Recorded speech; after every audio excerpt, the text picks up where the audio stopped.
Hello, everyone. Welcome back to Co-Parent Chaos. This is me, Joel. Tamaya. Glad to have you here again today. Before we get started, don't forget to like, share, and subscribe. And pinned at the top of the chat, you're going to see a freebie, 4 proven principles for successful co-parenting. Go ahead and grab that at the top of the chat. So today we're going to talk about perspective, but a particular way in which you view something. My wife was sharing with me right before we started, and I'll let her take it from here. Set up. Uh, So when it comes to perspective, the way I'm thinking about it is like you have to take your feelings out of the equation, like how you might feel as it pertains to parenting or co-parenting. You have to take your feelings out of the equation, like how you may feel about the other parent, because it's really not about how you feel. It's perspective.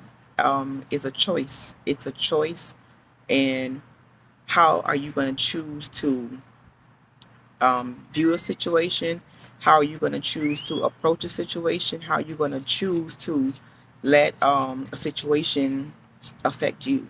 Um, so, an example of that in the co parenting world could be like your true thoughts or feelings of the situation could be, you know, I don't really love that other parent, or well, you gotta love them with the love of Christ. I don't, Amen. I Love and the don't, love of I Christ. don't really like some of the things that the other parent does, or I don't necessarily like the environment that my child is at when they go to visit with the other parent, or it could be um,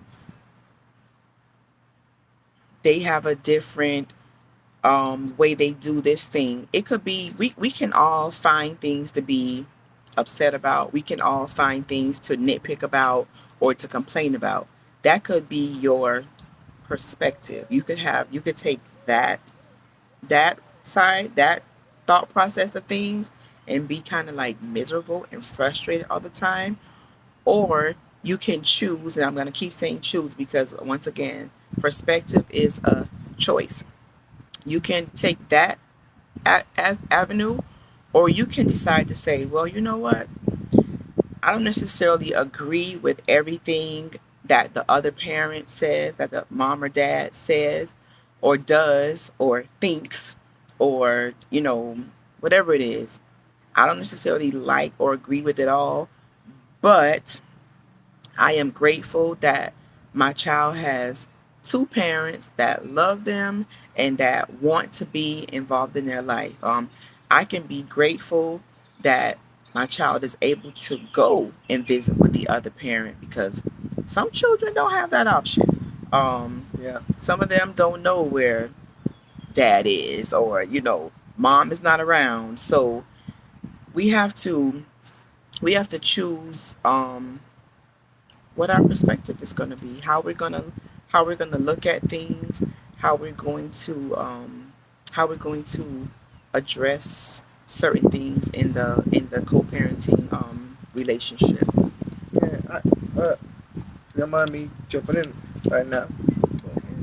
Such a wonderful, wonderful wife. Um, it's a. I think you're right. I thought you were gonna read the definition that you had. Can you read it for the people, please? Sure. Perspective. Perspective: a particular attitude toward a way of regarding something, a point of view or thought. A particular attitude. I guess it just lets me know that it really involves feelings, and it really involves a position of the mind. You know, because you were saying, yeah, you could be mad about the way that the one parent does it, but then on the other hand, you could be grateful that I'm glad they have two parents, a mom and a dad, and and they both love the child and they both want what's best. Now, with at least you could use that even as a building block to even further the relationship between you and other co-parent, because even though you guys may not see eye to eye at that very moment, um, if you're able to shift your perspective and say, uh, you know what, at least you got two, and then it may be even easier for you and the other parent to even go and speak to the other co-parent if you're having communication problems. You know, That's right. like the correct perspective might actually f- free your mouth to just move and speak cordially to the other parent And free your heart and free to your even heart. allow you to Yes, yes, humble yourself to try to build a relationship with the other parent. yeah. Because sometimes what we as people do, we tend to we tend to only see the negative in people, and then we tend to highlight the negative. I know I do it a lot, but I guess just being and It's a, I think it's a natural yeah, reaction. Like the flesh, we see negative, but you have to make a conscious decision to look for the good in a person, in a situation. Sorry, go ahead. no, no, it's fine because a lot of times it's almost like we don't even want to I guess depending on how the relationship went, if it was soured, if it ended poorly, and a lot of us in our minds, it might take us a long time for us to get a different perspective on the person because the truth is some of us may want to hold on to that perspective because we think that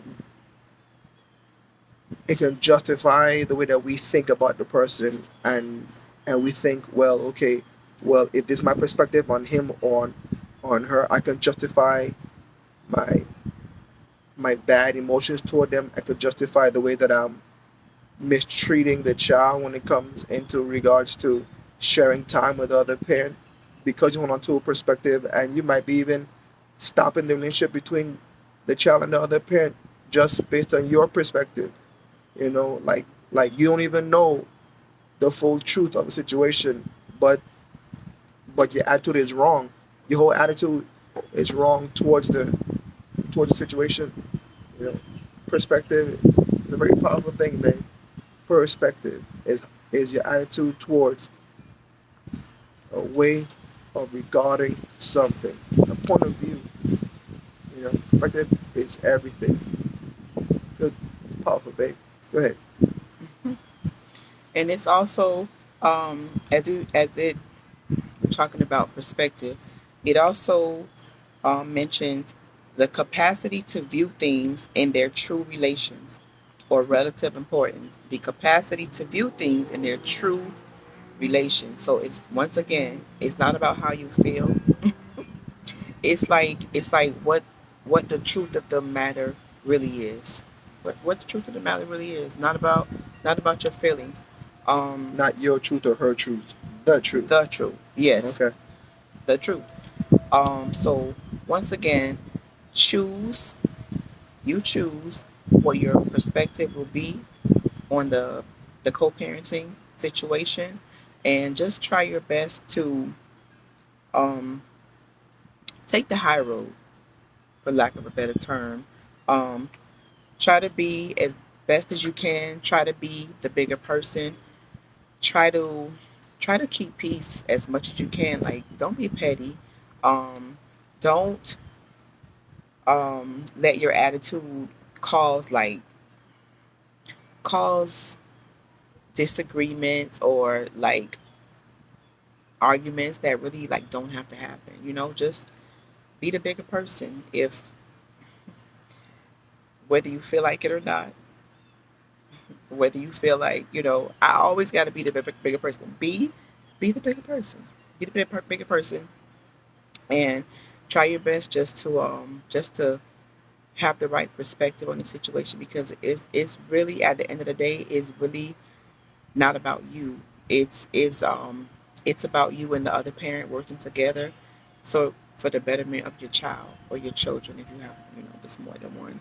Ultimately, them being able to see see a healthy relationship between mom and dad. That's really, really what it's about. Because in order for them, because they're going to grow up and they're going to become a husband, a wife, a mom or dad, what example will they have to know how to be The a bigger mom person. or dad, or be the bigger person, or be at peace in a relationship, if all they see is it's bickering between mom and dad. They say that mom and dad don't get along. So these are the things you have to be thinking about. You got to think about these things as it pertains to the relationship with the other parent. But thank you so much for. We're going to stop here for today. Thank you so much for tuning in, and we hope that you will choose to um, have the right perspective, Yes. not only on your parent relationship, on all of your Relationships. relationships. Yeah. All right. Thanks so much for tuning in. Don't forget to like, Like, share, share, subscribe. subscribe, and grab the freebie down below. 4 proven principles to successful co-parenting. All right, man. God bless. Be good. See you next time.